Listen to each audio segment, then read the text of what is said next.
Welcome into Cardinals Today, everybody. And on today's show, we're doing a full 7-round mock draft for the Arizona Cardinals after NFL free agency and their signings. And they could make a couple more, but I think the bulk of their signings is done. And this affects their draft plan immensely. So we're going to look at the new mock draft I have for you guys and your Arizona Cardinals. I am your host, Joey O'Donohue, and I say we dive right in with pick number 3, the big one. Who are the Cardinals going to take top 3 in this draft? I am going with Francis Maui Noah. A lot of discussion of if the Cardinals go O-line or edge here with pick 3.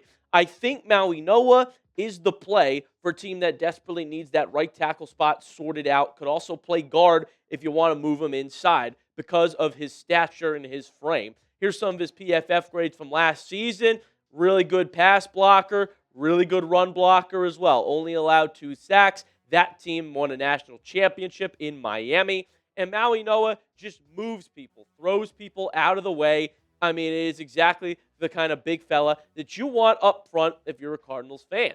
And I mentioned how they desperately need a right tackle. I mean, you look at their O-line depth chart right now, we're not going with Jonah Williams again. Surely not. Surely the Cardinals will not re-sign him at right tackle. And so that spot's open. Maui Noah fits perfectly in there in his natural position. Like I said, though, you could also move him to right guard. I think that's exactly what you need for the Arizona Cardinals, and he's the guy that could bring you that for years to come. And so my take is the right side of the O-line, biggest need. So get a young, true mauler on a rookie deal for years to come in Arizona. I think it's the best move here for a team that may or may not be entering a rebuild. At the very least, you're going to need an offensive line every year you try to play, whether you have your quarterback this year or not. And so Maui knows the move. Get your biggest need and one of the most impactful positions nowadays with that third pick. Are you with me? Should Arizona draft Maui Noah at 3? Let me know in that comment section. Type D for draft, type P for pass if you think we should or shouldn't go with Maui Noah. Next up, this is where I address edge here because this is how my mock draft worked. I used PFF to do this mock draft simulator, okay? So I was sitting there, and TJ Parker is available at pick 34, an edge that has first-round talent, could go in the first round, could go as low as pick 40. And so I think if he's sitting there at 34, especially with the Cardinals taking Maui Noah, absolutely no-brainer they're going to draft TJ Parker here at pick 34, the Clemson edge. Now, didn't have his best year last year, okay? The preseason, he was top 10 for a lot of people and then didn't put up the numbers to show it. But the first 2 years were really good, okay? And the Clemson edge, I think what you're going to see mostly when you watch some of his tape is the power that he has. Draft expert Dane Brugler of The Athletic said Parker is at his best when he finds a runway, uses his get-off, forward lean, and length, drives blockers backwards into the quarterback's lap. So it's just pure power, the bull rush in here from Parker out on the edge. I think it'd be nice to pair him with the guy like Josh Sweat, who does a little bit of everything and had 12 sacks for you last year. So no doubt in my mind the Cardinals go edge. Could also look at them to go R. Mason Thomas here early in the second round. But the way my draft stacked up, having TJ Parker there, I think it's a no-brainer. And like I said, Cardinals could use another edge. Does not seem like they're going to end up trading Josh Sweat. A lot of those rumors circulated, but seems like they're staying put here with Sweat. So let's pair them up, see if we can get some noise here on the D-line. I also think the Cardinals go with another linebacker at some point in this draft, and because I haven't done that yet, I'm happy to get Anthony Hill Jr. here in the third round for Arizona. Pick 65. A lot of buzz on Anthony Hill a couple weeks ago. Seems to have died down a bit, but I still think he's a really good player and someone that Arizona would be fortunate to have, would be fortunate to add into that linebacker room of Mac Wilson, Cody Simon, who they drafted last year. And so I would definitely want them to take Anthony Hill, who's versatile, could do a little bit of everything, put up some pretty good numbers last year for Texas, for multiple years, that is, okay? And you look at his RAS scores at the Combine, I mean, off the charts in a sense, 9.93 out of a possible 10. You see his 40-yard dash time there, a 4.51, like super fast, super athletic. He is exactly the kind of linebacker that the Arizona Cardinals could use and could need. When I think of Anthony Hill and scouting report on him, it's range. He covers a lot of the field, beeline to the football. He's everywhere with that speed, super athletic, good size too, 6'3", 238. I mean, he's a stud. put him in that linebacker room, it's going to be dangerous for the Arizona Cardinals going forward.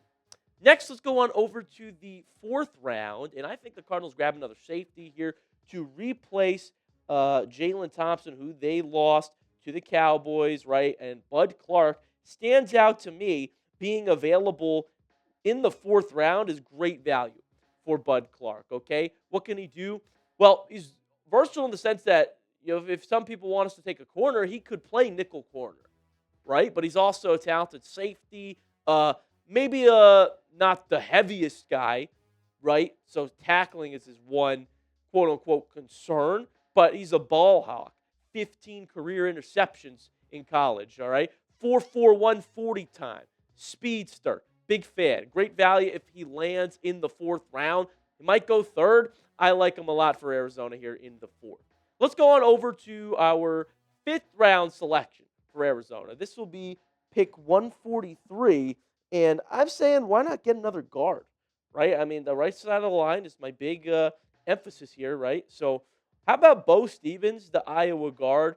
Has played both left guard, played both right guard, and his PFF grades and numbers, I mean, they stood out like they're eye-catching. Look at this, 92.5 run block grade, 85 pass block, didn't allow a sack, didn't commit a penalty for the Iowa team. Now, again, it is Iowa that you're looking at, but I just think for a 5th round selection to have him as a depth piece on the offensive line at guard specifically, like that is something that you couldn't ignore here if you're Arizona, and you really do need another lineman to add to your roster, add to your depth chart. I showed you the depth chart earlier. You still need a couple more pieces, so give me him late in the draft.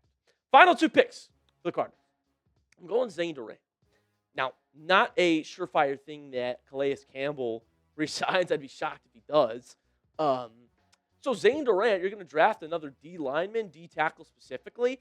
He gives you a lot of versatility in the sense that Zane Durant is fast and physical. He is someone that you could line up, feel comfortable with here on your defensive line. We're going to show you Zane Durant's RAS score photo as well here in just a second, so you could see exactly what I'm talking about. He tested pretty well at the combine. Take a look at his 9.22 out of 10.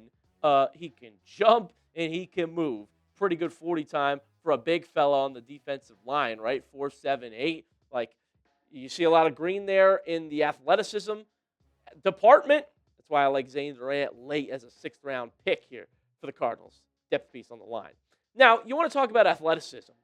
Taylon Green is exactly that. The quarterback from Arkansas.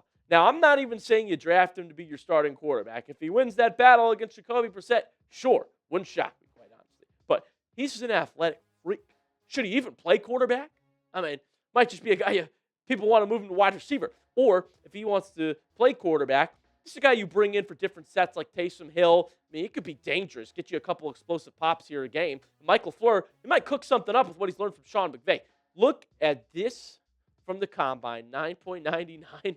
I mean, he's jumping out the gym, higher vertical than Saquon Barkley, runs a 4.37, a record for quarterbacks, broke plenty of combine records for quarterbacks, in fact. I mean, he crushed it, tested better than he ever could, just showed his athleticism there like you wouldn't believe. And so why not, in the 7th round, take a flyer on Taylon Green, whether he starts for you or not, use him in some packages here, show what Mike LaFleur can do, and let's get some explosives on offense, for real. So that is my 7-round mock draft for you guys. Here's the proof that I used PFF and got all these players at those rounds, at those selections. Let me know what you think of this in the comments section. Give me a letter grade down below. Grade my Cardinals mock draft. A, B, C, D, or F. Get some opinions in that comment section here of the post-free agency mock draft for the Arizona Cardinals. I cannot wait for draft day with that 3rd pick. Let's change the franchise here, folks. It's going to be tough, but it starts now. It starts this offseason. So hit that subscribe button if you love the Cardinals and want to stay up to date. I got you covered with more videos here. Appreciate you all. Hit that sub button, and I'll see you next time with more videos.